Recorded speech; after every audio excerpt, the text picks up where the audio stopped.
우리가 히브리서 13장 1절서부터 19절까지 공독을 해야 됩니다. 그래야지만 오늘 설교 본문의 중요한 요절인 15절과 16절에 있어서 예배가 우리의 삶 속에서 어떻게 공동체 안에서 실현되어져야 할 것인가를 말씀을 드릴 수가 있습니다만, 오늘 본문은 8절로부터 16절의 말씀만 공독했습니다. 우리가 지난주에 성도의 신앙, 모든 종교죠. 모든 종교의 가장 근본은 예배입니다. 우리가 말하는 제사 또는 예배죠. 그런데 예배라고 하는 말이 우리에게는 기독 용어로 맞는 말씀입니다. 금주는 지난주에 이어서 성도의 중요한 예배와 그리고 일상에서의 삶이 어떤 관계를 가지고 살아야 하는 것인가를 제가 오늘 본문을 통해서 알아보고자 합니다. 지난주에 우리 지방 교회에 주보 한 장을 보게 됐습니다. 주보 한 장을 보면서 출석 통계를 낸 란을 이렇게 보게 됐어요. 근데 이렇게 통계가 되어 있습니다. 총 출석 50, 여기 제가 예를 들어놨는데 31명 이렇게 해놓고요. 대면이 25, 비대면이 11명 이렇게 되어 있는 거예요. 그래서 지금은 코로나19 시대도 아닌데 비대면은 뭐지? 그래서 그 주보를 찬찬히 또 제가 찾아보고 이렇게 확인을 이렇게 해봤습니다. 그랬더니 주보 소식 광고란에도 있지만 아주 빨간 글씨로 이렇게 되어 있습니다. 유튜브 실시간 예배 영상으로 송출됩니다. 이렇게 되어 있는 거예요. 이런 안내글이 있었습니다. 이는 아마도 코로나19라는 시대적 어려움 가운데 시작되었던 영상 예배의 연장선에서 비대면으로 예배하는 이들도 아마 출석으로 이렇게 교회에서 통계로 이렇게 주보에 실어놓은 것을 볼 수가 있었습니다. 이 성도들은 여러분들은 비대면 예배에 대해서 각자 견해와 주장이 있을 수 있습니다. 이건 저희 목회자들도 마찬가지예요. 과연 우리가 영상으로 하고 있는 비대면 예배라 할 수 있겠느냐, 공적인 예배라 할 수 있겠느냐 라는 이것에 대해서 각자의 견해가 다를 수 있습니다. 그렇다면 과연 이 비대면 예배를 할 수 있을까 하는 것과 비대면 예배자에게서 중요한 것은 무엇인가 하는 겁니다. 제가 수요 3일 기도에도 잠깐 말씀드렸습니다만은 저희 지방의 어느 교회의 권사께서 이번 주 기도 순서가 이미 한 달 전에 다 광고가 되거든요. 그런 규모 있는 교회에서는.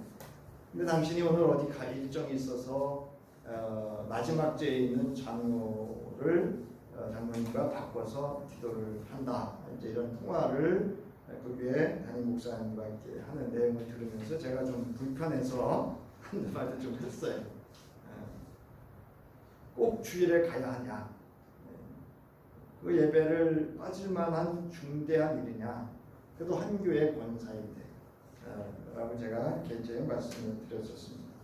여러분들은 이 비대면 예배에 있어서 어떠한 견해와 생각을 하고 있는지는 여러분 각자 이제 이 시간 생각해 보시고 한 번쯤 정리는 해보는 것은 좋겠다 싶습니다만은 그것으로 옳고 그르다라고 하는 정죄나 헤아림은 하지 않았으면 좋겠습니다. 자, 이렇게 시대와 그 환경에 의해서 예배에 대한 관점과 시공간적 적용 범위에 영향을 끼쳤고 이 다양한 변화가 있었다라고 하는 것은 우리가 알 수가 있고요. 앞으로도 다양한 변화가 우리 예배에 대해서 다양한 변화들이 일어날 수 있다라고 할 수가 있습니다.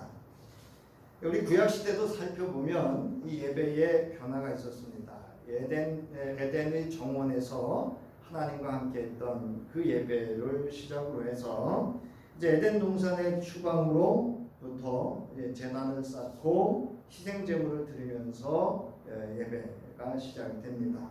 그리고 이제 출애굽 후에는 성막에서 예배를 드리고 광야 세대는 그 다음에 이제 가나안 땅에 이르러 예루살렘 성에서 성전을 짓고 성전 예배를 드리게 됩니다. 그 후에 이제 사마리아 이스라엘 북이스라엘과 남유대가 이제 로마군에게서 완전히 물론 이제 이스라엘은 그 이전에 멸망을 합니다만은 완전 멸망이 있고 나서 또 성전이 훼파당하죠. 훼손당하고 훼파당한 후에 이제 회당을 중심으로 예배가 되어집니다. 그래서 여러분도 아시겠지만 예수님께서도 성전에서 바울은 회당에서 이제 하나님의 말씀과 함께 예배를 드리고 복음을 전하는 일들이 성서에 기록된 것을 알 수가 있습니다. 이렇게 당시 시대적 상황에 따라서 변화가 있었다라고 하는 걸 알 수가 있어요. 자, 기독교 예배도 마찬가지입니다. 초기 교회라 할 수 있는 사도 중심으로 이루어진 기독 공동체는 가정 또는 지역 공동체로 시작을 해서 교부 시대 또는 중세 시대 등 근현대사를 거쳐서 많은 변화들이 이 예배에 있었다라고 하는 것을 우리는 알 수가 있습니다. 오늘 우리 기독 공동체 우리가 말하는 개신교도 각 나라마다 각 교회마다 예배는 여러분 예배 형식은 조금씩 다르다라고 하는 것을 또한 알 수가 있습니다. 그래서 예배의 대상은 동일하지만 예배를 드리는 형태는 참으로 다양하다 할 수가 있습니다. 그래서 오늘날 앞서 말씀드렸던 이 시대에 이제 등장한 예배가 바로 영상 예배입니다. 그래서 이런 그 시대의 변화 속에서 생겨진 이 예배의 다양함을 우리가 어떻게 볼 것인가? 여러분, 우리가 사실은 우리 개신교가 신학 부재죠. 신학의 부재로 인해서 신앙은 좋고 신학이 부재하다 보니까 모든 걸 다 예배라고 한 거예요. 집을 지을 때 주춧돌 놓는데도 예배라 그러고 장례식 가서도 예배라 그러고 뭐 이런 결혼식도 예배라고 하고 이렇게 예배라고 하는데 예식과 예배는 또 기도는 구분이 돼야 돼요. 그래서 여러분 수요 3일 기도회입니다. 새벽 기도회예요. 금요 철야 예배 아닙니다. 기도회입니다. 그래서 공적인 예배는 주일 예배 그리고 오후 주일 찬양 예배. 그래서 주일에 이루어지는 공적 예배를 하고 그 외에는 기도회 이렇게 표현을 하고 있습니다. 물론 우리가 공적으로 드려지는 공적인 행사에 있어서의 뭐 8.15 광복절 예배라든가 이런 또 예배를라고 하는 그런 것을 공식적으로 할 수 있는 그런 예배도 있지만 대부분은 예식과 기도회를 우리가 잘 분별을 해서 사용을 하고 물론 하나님을 향한 모든 것은 다 동일하지만 그런 차이가 있다라고 하는 것을 우리가 좀 알면 좋겠습니다. 특별히 우리 기독교 개신교의 예배의 가장 중요한 것은 예수입니다. 예수. 그래서 오늘 본문에서도 15절에 보면 이렇게 되어 있죠. 우리는 예수로 말미암아 이렇게 되어 있어요. 그래서 우리 기독교의 예배는 누가 빠지면 안 되는가 하면 예수 그리스도가 빠지면 안 돼요. 그래서 우리가 회개하는 것도 하나님 앞에 하지만 사실은 십자가 아래 우리 주 예수 그리스도의 십자가 아래에서 회개하는 거예요. 그 십자가의 아래에서 회개할 때 우리의 모든 허물과 죄를 대속하신 예수 그리스도로 말미암아 하나님 앞에 담대히 예배자로 설 수 있고 예배로 나아갈 수 있는 겁니다. 그래서 우리가 항상 저와 여러분은 예배할 때마다 누구를 꼭 기억하고 계셔야 되냐면 예수 그리스도를 꼭 기억하셔야 됩니다. 자, 여기서 어떠한 예배의 모양의 다양성 속에서도 가장 중요한 것은 사실은 예배자의 태도입니다. 뭐 아무리 중요한 예배다, 또 우리가 이렇게 공적인 예배다, 뭐 이렇게 할지라도 가장 중요한 것은 그 예배를 대하는 예배자의 태도입니다. 그래서 코로나19 예배를 한참 드릴 때 분당 우리 교회 이찬수 목사님이 이 카메라를 똑바로 보시면서 하시던 말씀이 있어요. 거기 이 집사님 잠옷바람으로 나와 앉아 계시면 안 됩니다. 새벽 예배, 새벽 기도에 설교를 하시는데 만약 당신들이 지금 그 영상 앞에 잠옷바람으로 나와 앉아 있다고 한다면 그것은 예배자의 태도가 아니라는 거죠. 그래서 예배란 뭐라고요? 예를 갖춰서 엎드리는 거다 말씀을 드렸어요. 그래서 우리 예배자들은 항상 몸과 마음과 그리고 복장도 단정해서 하나님 앞에 나와서 예배하는 가장 우리가 기본적으로 갖춰야 될 예는 갖춰야 합니다.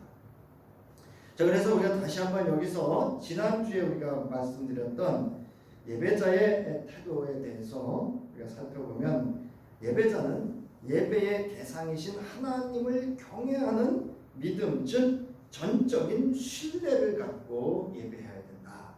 두 번째로는 정결한 마음과 청결한 삶, 깨끗한 삶을 가져야 한다. 그래서 우리는 온전히 그리고 완전한 정결과 깨끗한 삶을 살지 못하기 때문에 행해지는 게 회개입니다. 그래서 모든 공적 예배는 회개의 시간이 있어야 돼요. 자, 세 번째로는 감사와 찬양을 하나님께 드리는 예배자여야 된다. 그래서 시편 100편의 말씀처럼 우리는 항상 하나님 앞에 그 문으로 들어갈 때는 감사와 찬양함이 있어야 된다. 이건 무슨 얘기냐면요, 감사와 찬양은 그냥 입술로 하는 거 아니에요. 자신의 삶을 돌아보면서 하나님이 내게 행해 주셨던 그 모든 은혜들을 확인할 때 감사와 찬양이 나올 수가 있죠. 그래서 이것은 하나님에 대한 하나님이 내게 베풀어 주셨던 구체적인 삶의 결과들 또는 과정들 속에서 이루어 주실 것에 대한 감사와 찬양하는 그런 예배자의 태도가 있어야 한다는 거예요. 자, 네 번째로는 성령과 진리, 즉 하나님의 말씀을 듣고 순종하는 예배여야 한다. 대부분요, 예배 마치고 문턱 딱 넘어가는 순간 설교 제목은 뭐 본문과 설교 제목을 기억하는 것도 결코 쉽지 않습니다. 자, 여기 보면 성령과 진리, 즉 진리는 하나님의 말씀이다 그랬어요. 성령은 뭐냐? 그 하나님의 말씀을 우리로 하여금 우리의 삶에 적용하고 실현할 수 있도록 우리와 함께 하시는 분이 성령이에요. 그래서 여러분, 성령은 뭐 교회만 존재하고 있는 게 아니에요. 내주하시는 성령이에요. 그래서 우리는 항상 성령과 교통함으로 그 말씀을 실현하며 사는 그것이 예배자의 태도이고 바로 그것이 예배입니다. 그래서 오늘은 바로 그것을 이제 오늘 본문을 통해서 말씀을 알아보고 이제 성경에서도 어떻게 말씀을 하고 있는지를 알아보면서 적용해 보고자 합니다. 자, 바울은 로마서 12장 1절에서 로마 기독인들에게 다음과 같이 권면을 하죠. 우리 함께 읽겠습니다. 로마서 12장 1절 시작. 형제 자매 여러분, 그러므로 나는 하나님의 자비하심을 힘입어 여러분에게 권합니다. 여러분의 몸을 하나님께서 기뻐하실 거룩한 산 제물로 드리십시오. 이것이 여러분이 드릴 합당한 예배입니다. 여기 보면 하나님의 자비하심으로, 여러분, 저와 여러분이 아버지 하나님을 찬양하고 감사함으로 나와서 예배할 수 있는 것은 하나님의 자비하심의 은혜인 줄 믿으시기 바랍니다. 그 자비하심이 뭐죠? 독생자 예수 그리스도를 이 땅에 보내주셨고 십자가에 모든 우리의 죄를 대속하시고 죽은 자 가운데서 부활하셔서 믿는 자마다 영원한 생명을 소유하는 영생을 소유할 수 있는 하나님의 자녀 삼아 주신 그 은총으로 말미암아서 우리가 하나님을 예배할 수 있는 것입니다. 그러니까 자비라고 하는 거 말씀드렸죠. 하나님의 구체적인 사랑을 행동화해서 결과를 이루는 것이 자비예요. 이거는 동사예요. 동사. 완전히 이루어진 완전 동사를 할 수 있습니다. 그 다음에 너희 몸을 하나님이 기뻐하시는 거룩한 산 제사로 드리라. 예배의 가장 중요한 건 여러분 누가 기뻐하셔야 돼요? 하나님이 기뻐하셔야 돼요. 하나님이 원하시는 예배를 드릴 수 있어야 돼요. 아주 중요합니다. 자, 여러분 그리스도인들은 주 안에서 새로운 피조물로서의 새로운 삶, 즉 거룩한 존재로 거룩한 삶을 살아가게 하는, 여기 동인이 된다 그래서 동인이라는 말은 저도 60년 살면서 처음 본 단어인데요. 그래서 이 동인이라고 하는 단어를 찾아봤더니 이렇게 되어 있어요. 어떤 사태를 발생시키거나 현상 따위를 변화하게 하는 직접적인 원인이라는 거죠. 우리가 하나님의 자비하심으로 하나님을 기뻐하게 하는 예배를 드리는 것은 우리가 하나님의 자비하심으로 예수 그리스도로 말미암아 그리스도인 되심의 그 존재 자체가 예배화되어야 된다는 거예요. 좀 어려운 말이죠. 네. 그래서 그냥 근원이라는 말이 더 쉬운 것 같아요. 그러니까 우리가 예배하는 근원은 하나님의 자비하심으로 그리고 예수 그리스도로 말미암아 이런 표현이죠. 그래서 여기 보면 너희 몸을 이렇게 돼 있어요. 너희 몸은 뭐냐면 몸 전체, 인간 자체를 의미합니다. 그래서 여러분 히브리인들은 우리는 영, 혼, 육 뭐 이렇게 구분을 하지만 히브리 어떤 히브리 정신은요 그 자체가 그냥 생명이고 몸이고 혼이고 그렇습니다. 여기 보세요. 기뻐하다라고 하는 거 앞서 말씀드렸듯이 기뻐하는 것은 하나님이 기뻐하시면 나도 기쁩니다. 그 다음에 여기 보면 거룩한이라는 나옵니다. 거룩한. 이게 참 어려운 단어인데 어려운 단어이면서도 우리에게는 마땅한 단어예요. 마땅한 단어. 이 거룩한이라고 하는 것은 세상과 구별되어 하나님께 속하여 있다는 의미예요. 그러니까 여러분 성도라는 단어가 뭐냐면요 거룩한 무리라는 뜻이거든요. 하나님께 속한 백성이다 이런 뜻이에요.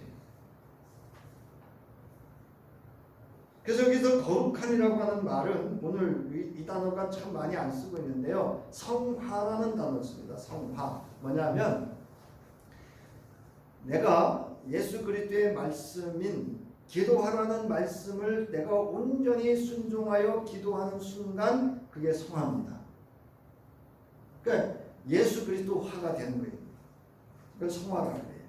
그러니까 이거는 우리가 지속적으로 지금 이제 이게 경험되어지는 거, 존재와 경험되어지는 건 아닙니다. 그러나 만약에 내가 어떤 상황에서 살인하지 말라라고 하는 그 예수 그리스도의 말씀, 가르침 때문에 내가 살인을 멈췄다고 하면 그 순간 성화입니다. 그래서 우리는 완전한 성화가 언제 이루어지는가 하면 예수 그리스도께서 이 땅에 다시 오시는 그날에 우리는 완전한 성화가 이루어져서 하나님 나라의 그 영화로움에 영원히 참여할 수 있습니다. 그래서 이거는 존재는 곧 삶이다 그런 뜻이에요. 거룩하다는 뜻. 그 다음 여기 살아있는 제사 이런 뜻인데요. 살아있는 제물이라는 뜻은 이 구약 성서의 희생 제물을 의미합니다. 근데 여러분 희생 제물이 살아있으면 됩니까 안 됩니까? 네? 희생 제물은 죽은 제물이잖아요. 근데 여기서 살아있는 제물이라는 거예요. 그래서 이거를 삶으로 이렇게 번역들을 많이 하는데요. 물론 그 의미도 있어요. 왜냐하면 거룩한 존재는 그 삶이 살아있는 제물이에요. 근데 제가 이제 이 말씀을 준비하면서 거기 나와 있지만 설교자의 견해인 이렇게 나와 있어요. 예수 그리스도로 말미암아 즉 예수의 부활을 경험한 영생을 소유한 자를 의미하는 것으로서 요한복음 11장 25절부터 26절에 예수님이 이렇게 말씀하시죠. 예수께서 마르다에게 말씀하셨다. 나는 부활이요 생명이니 나를 믿는 사람은 죽어도 살고 살아서 나를 믿는 사람은 뭐 한다고요? 영원히 죽지 아니할 것이다 라는 거예요. 제가 말씀드렸어요. 천국은 죽어가는 게 아니다. 이 말씀에 비춰보면 우리는 뭐예요? 여기 나와 있잖아요. 믿는 사람은 죽어도 살고 영생하고 있다는 거예요. 이건 죽지 않았다는 얘기예요. 여러분 죽어도 산다는 말이 됩니까? 이건 죽지 않았다는 거고요. 살아서 나를 믿는 사람은 영원히 죽지 아니한다. 여러분 우리가 육신으로는 분리되어 있지만 우리는 하나님 나라에 속한 우리가 말하는 천국에 속한 참여한 하나님의 백성이고 하나님의 자녀인 줄 하나님의 성도인 줄 믿으시기 바랍니다. 우리는 이미 천국에 속해 있는 거예요. 죽어가는 데 아닙니다.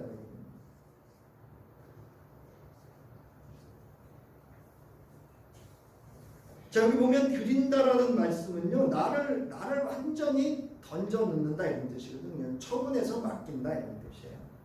그러니까 예배는요, 내가 죽고 예수로 말미암아 다시 살아나는 게 예배여야 합니다. 예수 그리스도의 부활을 경험하는 것이 예배인 줄 믿으시기 바랍니다. 자, 그러면서 너희가 드릴 영적 예배다 이렇게 말씀했어요. 저희 교회는 이제 영적이라는 단어의 의미가 무엇인지는 알고 계시지만 이 영적이라고 하는 단어는 원래 로기코스라는 단어로서요 이성적이고 합리적이다 이런 단어예요. 이상하게 우리는 거룩함이라고 하는 것에서 인간의 이성적이고 합리적인 것을 자꾸 부인하려고 합니다. 여러분 이성적이고 합리적인 게 배제되면 뭐가 되냐면요 가스라이팅이 되는 거예요. 여러분. 아니요, 신앙생활하면서 이성적이고 합리적이지 않으면요 이단 교주들에게 끌려다니는 게 바로 이성적이고 합리적이지 않아서 그래요. 여러분 복음서를 잘 보세요. 예수님이 얼마나 이성적이고 합리적이신가. 여러분 사두개인이나 바리새인들, 율법사나 이런 대제사장들이 여러분 예수님의 말씀에 반박을 해요, 못해요? 네? 못합니다. 왜? 이성적이고 합리적이기 때문에. 우리는 무조건 믿습니다 해야지만 되는 줄 아는데요. 아니요. 이성적이고 합리적이지 않기 때문에 예배 드리고 나와서 주차장에서 싸우는 거예요. 예배 드리고 집에 들어가면서 문 열고 들어가면서 싸우는 게 뭔지 아세요? 이성적이고 합리적이지 않아서 그래요. 그건 거룩함이 아닙니다. 여러분 하나님께서 우리에게 가슴만 주셨나요? 머리도 주셨나요? 네?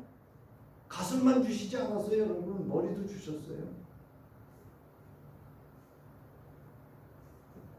자, 그러면 이 합리적인 예배가 뭐냐? 로마서 12장 2절 여러분 3쪽 아래쪽에 한번 우리 함께 읽겠습니다. 시작. 여러분은 이 시대의 풍조를 본받지 말고 마음을 새롭게 함으로 변화를 받아서 하나님의 선하시고 기뻐하시고 완전하신 뜻이 무엇인지 뭐하라고요? 분별하라고요. 여러분 무조건 믿습니다. 여러분 이단들 보세요. 분별하게 합니까? 못합니까? 여러분 이단 거기 딱 들어가는 순간요 무조건 순복이에요. 순복. 분별이 어디 있습니까? 분별했다가는 큰일 나죠. 그래서 이 시대의 풍조를 본받지 말고 마음을 새롭게 함으로 변화를 받아서 하나님의 선하시고 기뻐하시고 완전한 뜻이 무엇인지를 분별하라. 여기 마음이라고 하는 단어는 뭔지 아세요, 여러분? 가슴이 아니고요, 감정이나 감성이 아니고 지성이나 이성입니다. 여러분 하나님에 대해서 많이 알아야 돼요. 이성적이래, 지적이래야 돼요. 지성을 갖춰야 돼요, 여러분 성서에 대해서. 그 다음에 보세요. 판단 능력이라고 했잖아요. 또 새롭게 함이라고 하는 단어는 뭐냐면요 갱신이나 혁신이야. 이전 것이 없는 상태가 여러분 갱신이거든요. 혁신입니다. 그래서 여러분 뭐라 그랬어요? 풍속을 쫓지 말고 이 세대의 풍속을 쫓지 말고 풍속을 따르지 말고 떠나라는 거예요. 완전히 떠나라는 의미입니다. 자, 그 다음에 여기 보세요. 분별하라고 하는 것은 도키마조라고 하는 시험하다 이런 뜻이에요. 예수님이 그 40주야 광야에서 왔을 때 이 시험이라는 단어를 이 단어를 쓰거든요. 분별하는 거예요, 여러분. 여러분 사탄이 와서 예수님한테 그냥 생짜배기로 여러분 예수를 넘어뜨리려고 했으니까 하나님의 말씀을 인용했습니까? 네? 하나님의 말씀을 인용했다고요. 앞에는 맞는다니까요. 3분의 2는 맞고 3분의 1은 거짓말이었어요. 우리는요 3분의 2가 맞고 3분의 1이 틀린 걸 몰라요. 잘못된 걸 잘 몰라요. 앞에 3분의 1만 맞으면 따라가요. 그래서 이단에게 빠지는 거예요. 여러분 말씀은 3분의 3 다 알아야 되는 줄 믿으시기 바랍니다. 여러분 3분의 3을 알아야 돼요. 그냥 3분의 1쯤 알고 다 아는 것처럼 그렇게 착각하시면 안 돼요. 그러면 뭐 해야 되냐면 분별하는 훈련을 해야 돼요. 분별하는 훈련. 여기 나오잖아요. 증명하다, 시험하다, 조사하다. 여러분 상담을 잘하는 상담가가 누군가냐면요. 이 분별을 잘하는 사람이에요. 분석을 잘하는 사람이에요. 여러분 상담 그러면 뭐 상대가 와가지고 어렵고 힘들고 뭐 이런 우리 지방 목사님이 오셨어요. 그래서 감사님 이 일 때문에 제가 뭐 이렇고요 저렇고 쭉 얘기를 해요. 그래서 제가 그랬어요. 목사님 저는 목사님의 감정을 들을 생각이 없습니다. 깜짝 놀라시죠? 지금 목사님이 당한 이 상황을 보셔야 됩니다. 이 상황에서 이 문제를 어떻게 해결하실지를 보셔야지 내가 목사님의 상태의 감정을 상담해주는 요거 지금 부른 거 아닙니다. 이 문제를 어떻게 해결할 것인가를 분석하셔야 됩니다. 무슨 얘기인지 아셨어요? 여러분 잘 보세요. 이 신앙생활 좀 이렇게 부족한 분들은요 늘 보면 탓이야. 목사 탓, 뭐 장로 탓, 권사 탓. 뭐 하는지 아세요? 자기를 분석 안 해요. 말씀으로 나를 분석해 봐야 돼요. 내가 신앙생활을 온전히 하는지. 내가 하나님의 사랑으로 충만하면 여러분 다른 사람에 대해서 탓하고 원망하게 될까요? 아니요. 자, 여러분 이렇게 예배자는 항상 깨어 근신하며 이 세대를 본받지 않도록 자신의 마음을 새롭게 하여 하나님의 뜻을 분별하여 옳은 것을 이성적으로 우리가 말하는 말씀으로 조사하고 시험하고 증명하면서 가려낼 수 있어야 돼요. 곧 거룩한 생활로 하나님의 선하고 온전한 뜻을 이루어내는 것이 하나님께서 기뻐하시는 산 제사를 드리는 영적으로 합당하게 드리는 예배인 줄 믿으시기 바랍니다. 여러분 이성적으로도 여러분 예배를 동의하셔야 돼요. 인정하셔야 돼요. 가슴만 와 있는 거 아닙니다. 여러분. 자, 그러면 이제 본문을 함께 본문을 알아보면서 또 적용해 봅니다. 자, 히브리서 저자는 하나님께서는 이 같은 제사를 기뻐하신다. 자, 로마서에서는 바울은 이와 같은 제사를 하나님이 앞에 드리는 것이 합당한 예배다 이렇게 얘기를 했는데 히브리서 기자는 이렇게 드리는 것을 하나님이 기뻐하신다 이렇게 말씀을 하셔요. 자, 로마서 13장 오늘 본문 15절 그러므로 우리는 예수로 말미암아 항상 찬송의 제사를 하나님께 드리자. 이는 그 이름을 증언하는 입술의 열매니라. 오직 선을 행함과 서로 나누어 주기를 잊지 말라. 하나님은 이 같은 제사를 기뻐하시느니라. 여러분 이 히브리서 배경은요. 히브리서 배경은 이렇습니다.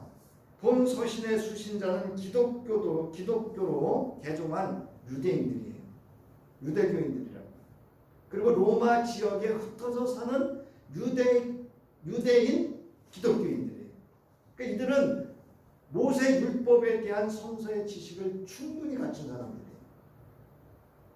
그러면 이게 신앙생활에 도움이 되는 줄 알지만 그렇지 않았습니다. 아주 초기 교회를 어렵게 했던 것이 바로 이 유대인들의 즉 유대교인들의 기독교에 개종한 이들입니다. 이들이 계속 교회 우리 기독 공동체 안에서 어려움을 주는 상황에 이르게 됩니다. 자, 그리고 도처에서 이제 박해와 배교의 위협을 받고 있었습니다. 이런 위기 속에서 회중 중에는 이탈하는 이들도 있어요. 공동체에서 이탈하는 이들도 있었습니다. 또한 남아있는 사람들에게 있어서 과연 우리가 예수가 그리스도라고 하는 이 복음에 대한 근간이 흔들리는 그런 위기의 상황에 처해 있기도 했습니다. 즉 내가 믿는 이 믿음의 타당성에 대해서 이들이 회의라 그래요. 의심을 하기 시작합니다. 이들은 예수 그리스도의 복음과 그 삶으로 살아내는 것으로부터 이제 점진적으로 전진하는 게 아니고 후퇴를 하게 됩니다. 그때 여러분 신앙생활을 할 때 가장 후퇴할 때 나타나는 현상 중에 하나가 뭐죠? 예배를 빠지기 시작합니다. 그래서 예수로 말미암아 항상이라는 단어 쓰는 거예요. 항상 찬송의 예배를 드려라 이 얘기예요. 이처럼 이런 히브리서 배경에서 이런 시대의 어려움 속에서 이제 본서의 저자는 이 수신자들에게 있어서 두 가지를 이제 권면을 합니다. 여러분 원고 5페이지. 첫째로 이 예배를 위한 이 신앙 공동체가 복음의 생명을 유지하고 그것을 실현해내기 위한 공동체에 있어서 가장 먼저 중요한 것은 뭐냐? 예배입니다. 예배. 근데 이 예배는 찬송이라고 하는 것을 통해서 삶으로 실현되어지는 상황을 이야기하고 있는 겁니다.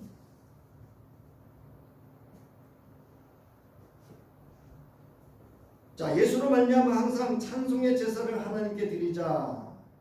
오늘 우리가 아버지 하나님께 예배할 수 있는 것은 예수 그리스도로 말미암은 은혜입니다. 이는 예수 그리스도께서 우리의 죄를 속량하기 위해 희생 제물이 되셨기 때문입니다. 라고 앞서서 설명을 드렸어요. 히브리서 9장 26절부터 28절, 히브리서 10장 21절부터 24절에 보면 예수로 말미암아라는 그 의미를 설명을 하고 있습니다. 예수 그리스도는 여러 번 희생 제물을 치러야 되는 모든 것들을 단 한 번에 대제사장이 되셔서 우리의 모든 죄를 속량하시기 위하여 십자가에서 죽으심으로 다 그것을 대속하시고 우리를 구원해 주셨으므로 우리가 예수 그리스도로 말미암아 하나님을 아버지라 부르고 예배할 수 있음을 이미 설명을 했습니다.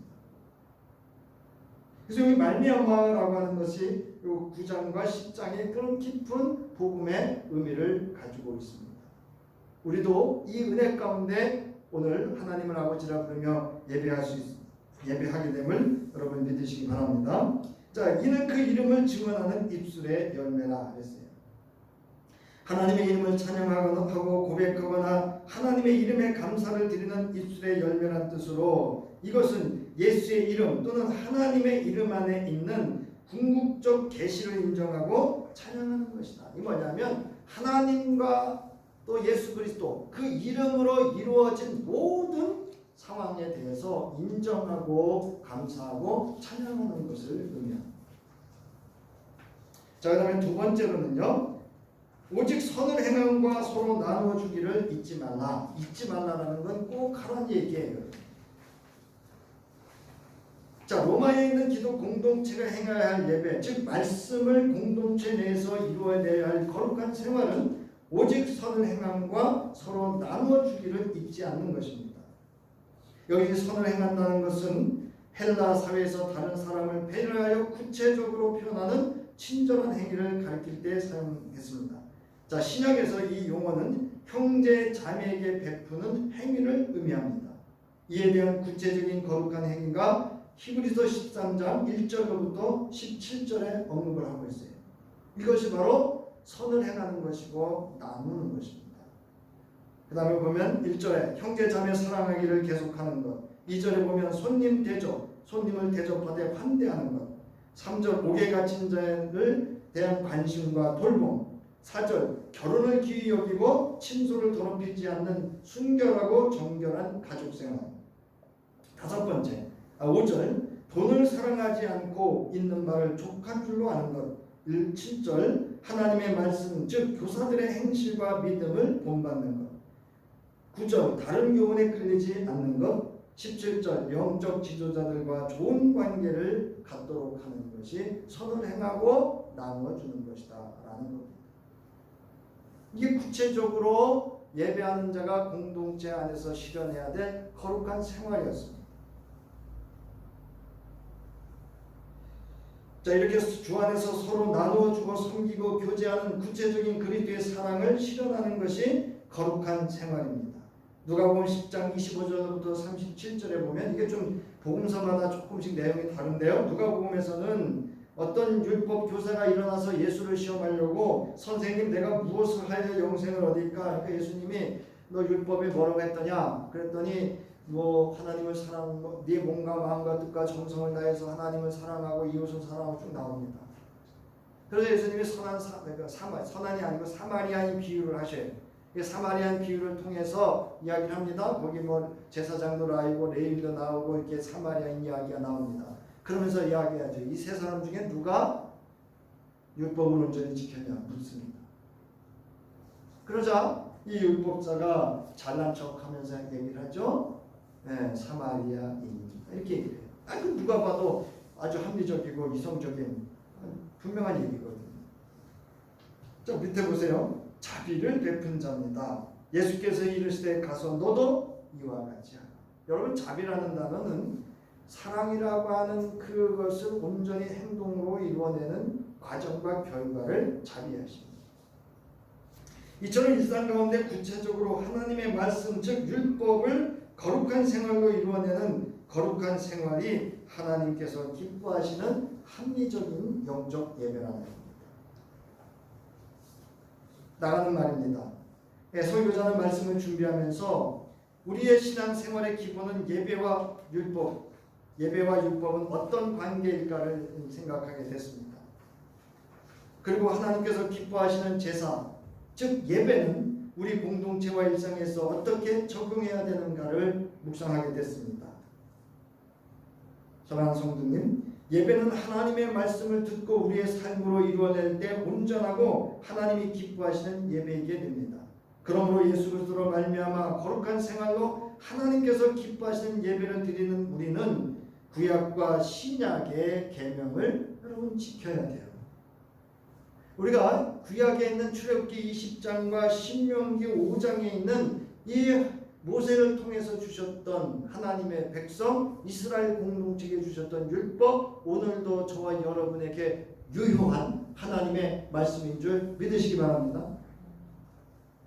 여러분, 10번째 계명만 지키면요 진짜 세상에서 법 없이 살아요. 물론 법이라고 하는 건 내가 어떻게 사느냐에 따른 것도 있지만 외부에서 어떻게 나한테 할 때 나를 보호하기 위해서 필요한 것도 법이지만 최소한도요 이 사회를 살아가면서 10번째 있는 계명만 온전히 지켜도요 이 사회의 모든 법은 우리와 상관없습니다. 여러분, 제1계명서부터 10계명까지 여러분 하나님의 말씀을 기억하시고 이 말씀을 꼭 지킬 수 있기를 주의 이름으로 축원합니다. 그리고 예수님이 주셨던 계명은 뭐죠? 내가 너희를 사랑하는 것처럼 너희도 어떻게 하라고요? 서로 사랑은요 자비하심으로 구체적으로 우리의 삶에서 거룩한 생활로 드러날 때 그것이 사랑입니다. 예수께서 율법에 대해서 말씀하셨어요. 나는 율법을 피하러 온 것이 아니라 완전히 하러 왔다. 그러면서 하신 말씀이 있어요. 율법에 1.1획도 더하거나 빼지 말아라. 그리고 율법에 대해서 바르게 가르치는 자가 하늘에서 큰 자다. 이렇게 얘기를 합니다.